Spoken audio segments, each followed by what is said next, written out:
What's up everybody, Jimmy here. Sometimes you just gotta get a gun for the sake of having a really cool gun. And that's exactly what I did here. What we have is a rather unique VEPR AK pattern rifle and some pretty cool furniture here which we'll go into, and it's topped off with a PST Gen I 1-4.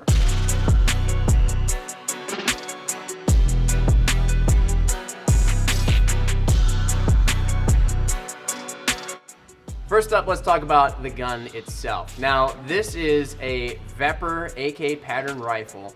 Now, I've tried to keep up on the whole environment about buying Russian-made firearms like this one, and it's honestly been kind of complicated, and it always seems to be morphing. Just when you think they're banned, you still find a few for sale. Anyway, all I know is that a couple of years ago when I did buy this gun, I was able to find it, and ever since then I have searched and searched, and I have not been able to find another one just like it.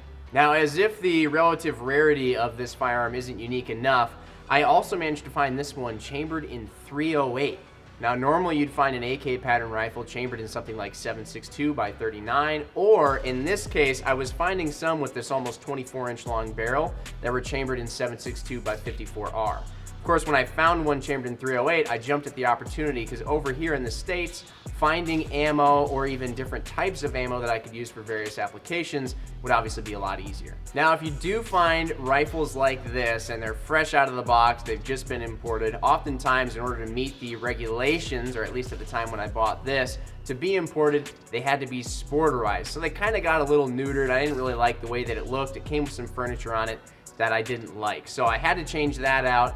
And I've always had a big crush on the old SVD Dragunovs, even stuff like the Romanian PSL. And so I wanted it to look a little bit like that, and I thought that having this kind of 24-inch long barrel would really fit the build. So I found this custom furniture that was at least inspired by those types of sniper rifles. And I got that, put it on, and I think it turned out pretty darn good. Now, I don't claim to be a firearms expert or a historian, but I do know that these VEPRs are especially cool in the fact that they're made a little bit extra heavy duty in comparison to other regular AKs. So in this case, we have a receiver that is extra thick. It's made to the same standards as the RPK light machine gun, which makes it very strong. And then also when it comes to the barrel, we have a really nice shooting hammer forged chrome lined barrel. Now, when it comes to the optic on AKs, there are many ways to go about getting an optic on top, but conveniently with these models, they come with a side mount. So in this case, I was able to go to Midwest Industries and get their AK side mount for an optic,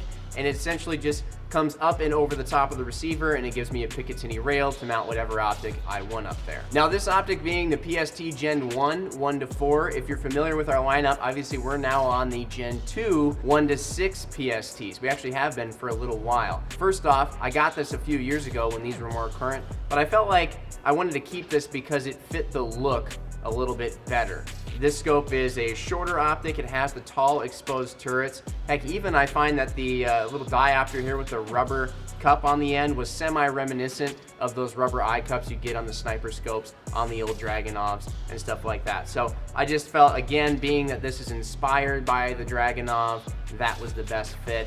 And the optics in this scope are great. It has great glass quality. 1-4 is pretty much all I need for what I do with it at the range, or if I happen to take this thing hunting. Now, this scope under the PST nameplate is discontinued, but actually some of them are still in circulation, even up to the point we're recording here, and they're just called the Ranger 1-4. So if you see something like that, it's the same scope I have here, just with a slightly different name. As for the rings, I went with a set of our precision matched 30mm rings to match the 30mm scope tube of the PST 1-4 here. I got them in our low height. And one of the things I really like about this setup, like I said, I have this side mount, but this one provides a Picatinny rail on top, so I can choose the rings and I can choose the height. At first, I had a different mount that had the rings built into the side mount, so I was kind of married to the exact height they were at and the exact style of rings. This just offers me a little bit more flexibility. So there you have it, everybody. That is my VEPR 308 topped off with the Viper PST Gen I 1-4. If you have any questions about this, or if you have suggestions for a rifle you'd like to see us give our optic recommendation for, please let us know in the comments or hit us up via social media. You just might see it in the future here on an episode of Scope This Gun.